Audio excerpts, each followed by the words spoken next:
Mesdames, Messieurs, merci pour votre présence à toutes et à toutes. Notre pays traverse des moments d'une exceptionnelle gravité.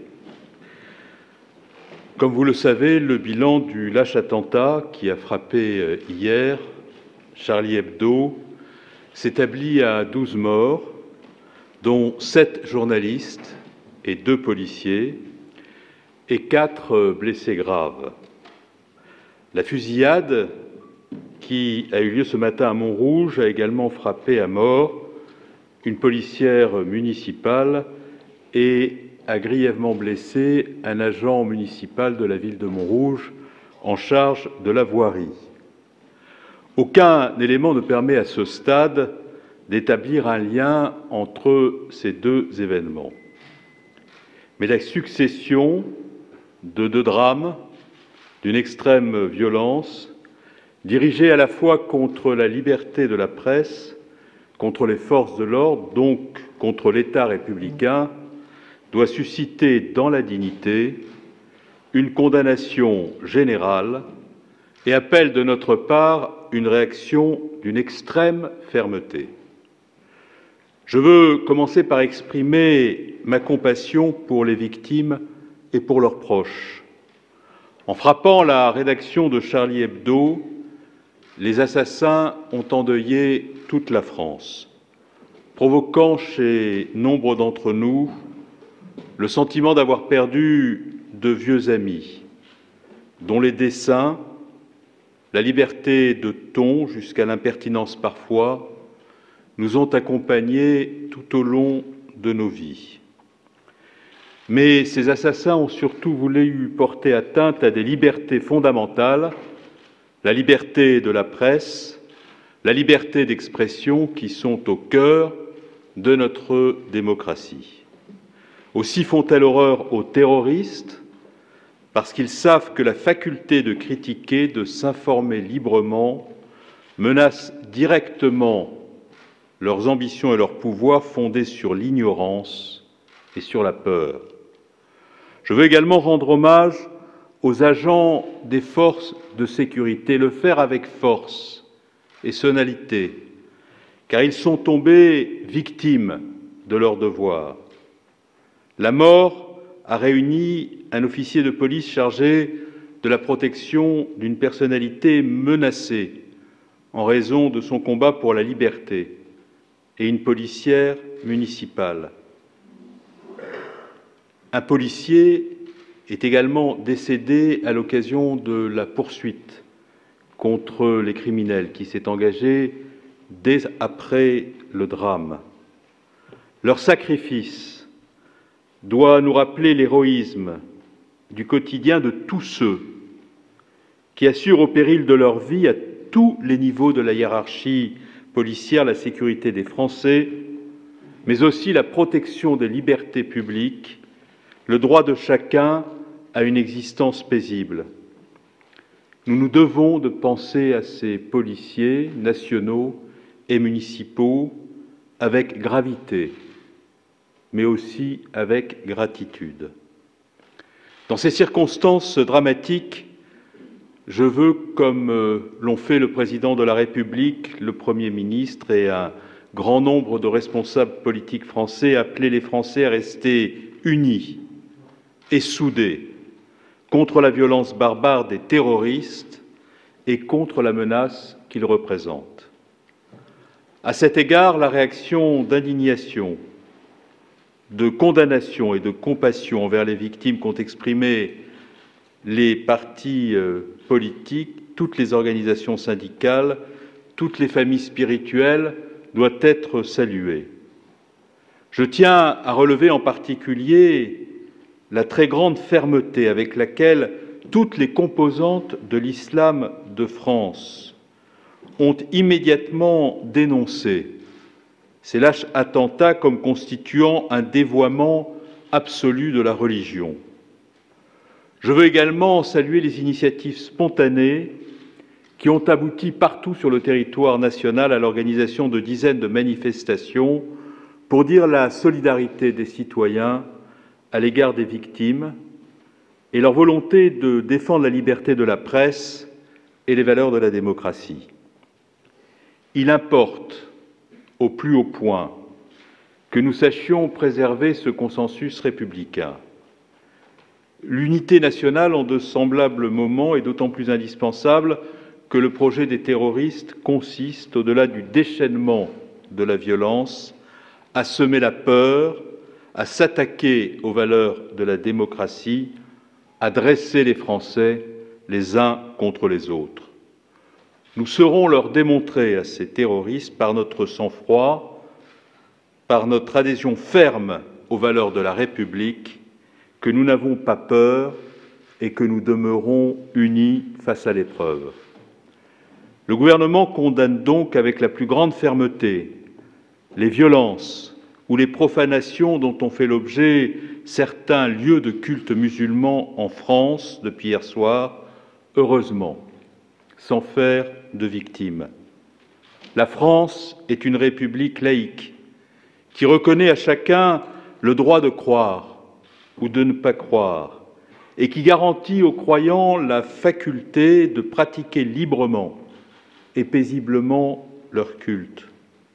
Nous ne tolérerons aucun acte, aucune menace visant un lieu de culte, pas plus qu'aucune manifestation hostile dirigée contre les Français en raison de leur origine ou de leur religion.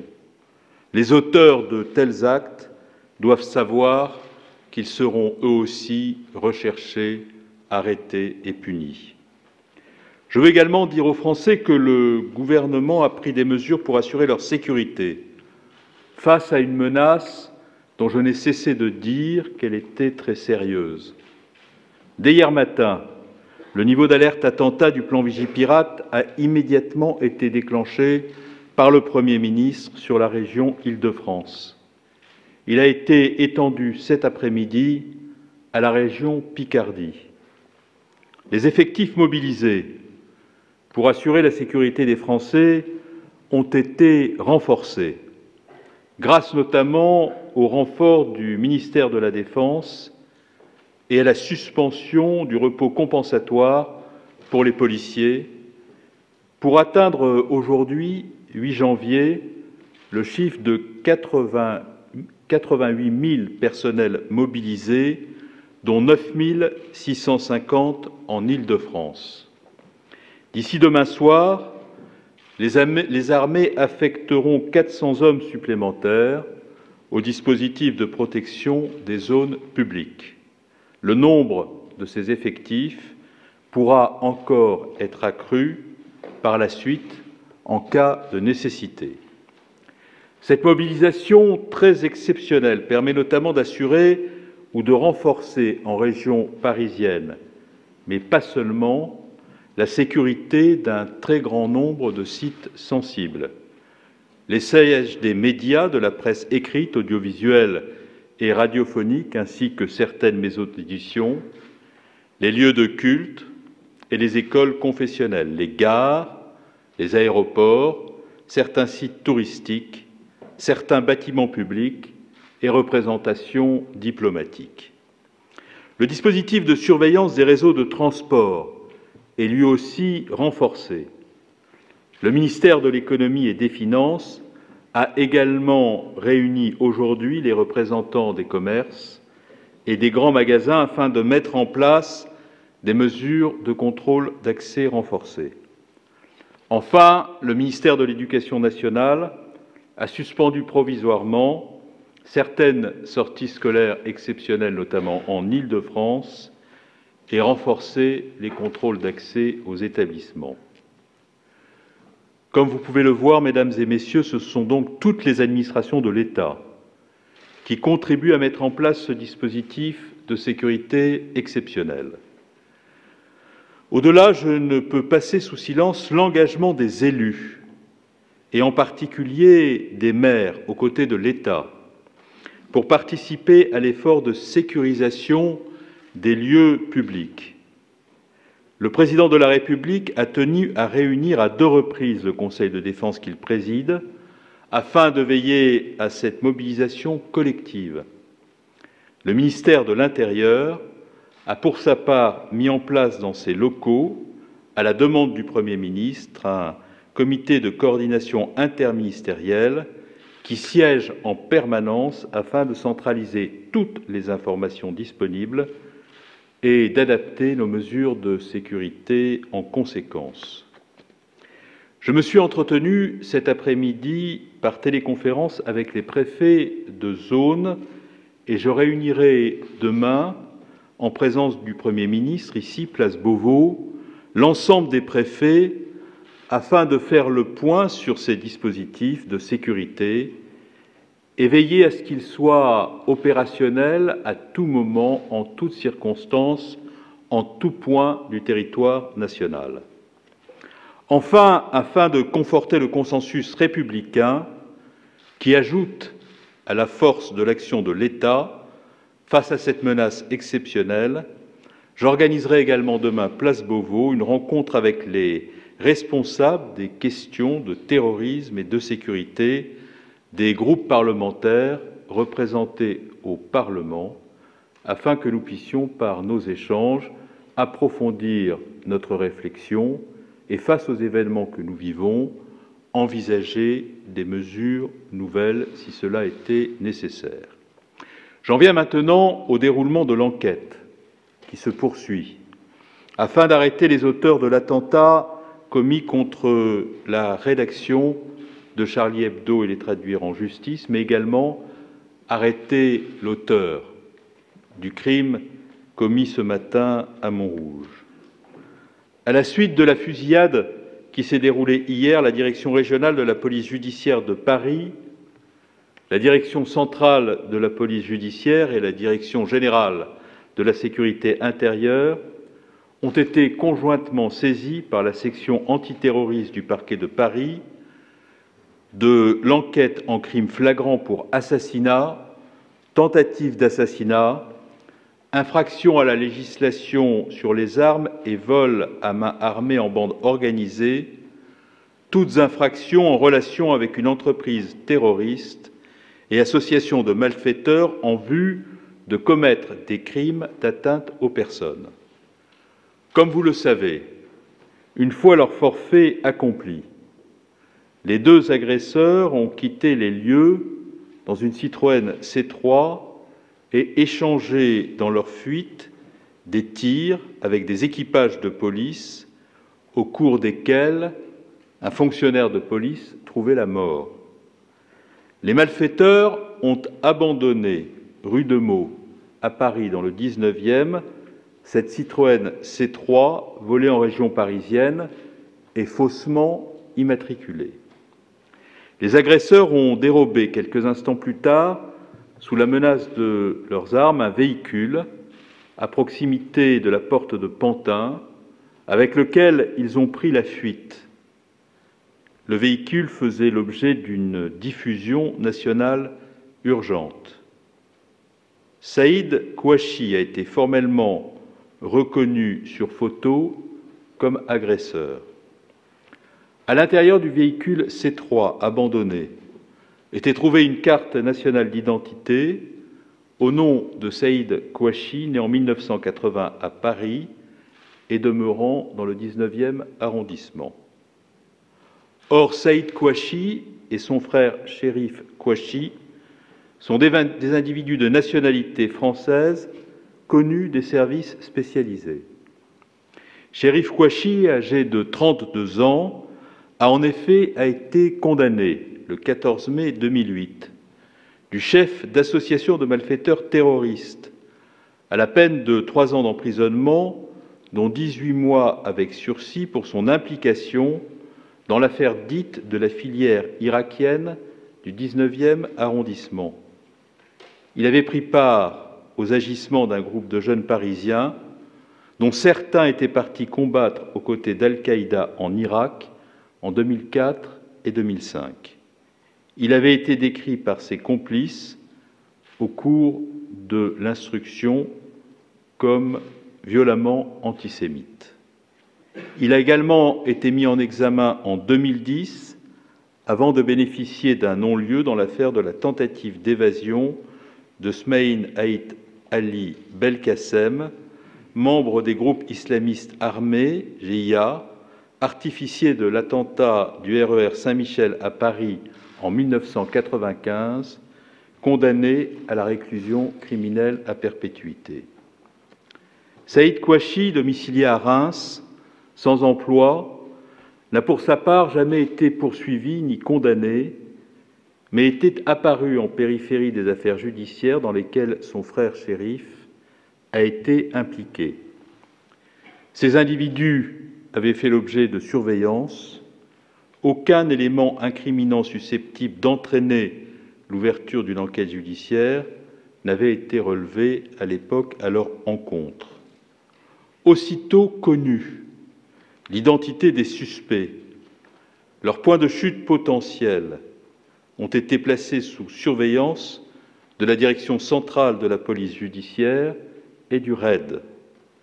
Dans la soirée du 7 janvier, plusieurs perquisitions ont été effectuées sur instruction du parquet antiterroriste au domicile supposé de Saïd Kouachi et chez des membres de la famille des frères Kouachi dans plusieurs villes. 9 personnes sont actuellement placées en garde à vue.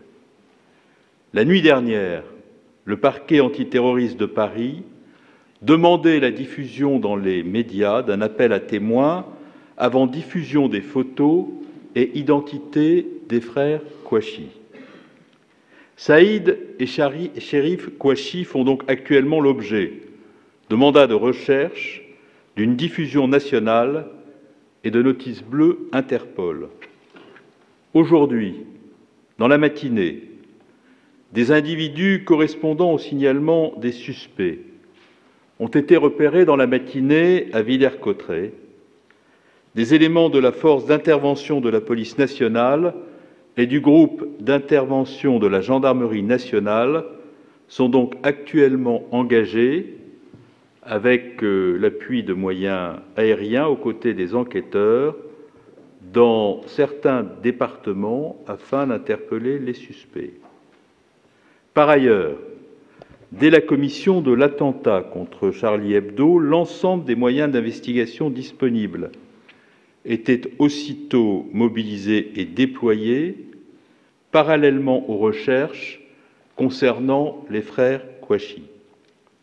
La direction centrale de la police judiciaire a donc armé immédiatement son dispositif attentat, une ligne verte a été activée et plusieurs centaines d'appels téléphoniques ont été exploités. Plus de 90 témoins étaient entendus, plusieurs d'entre eux rapportaient des propos qui ont pu être proférés à plusieurs reprises par les auteurs. Des opérations particulièrement lourdes de police technique et scientifique, tant sur les scènes de crime que dans les locaux perquisitionnés, ont été engagées et les autopsies des victimes se déroulent actuellement.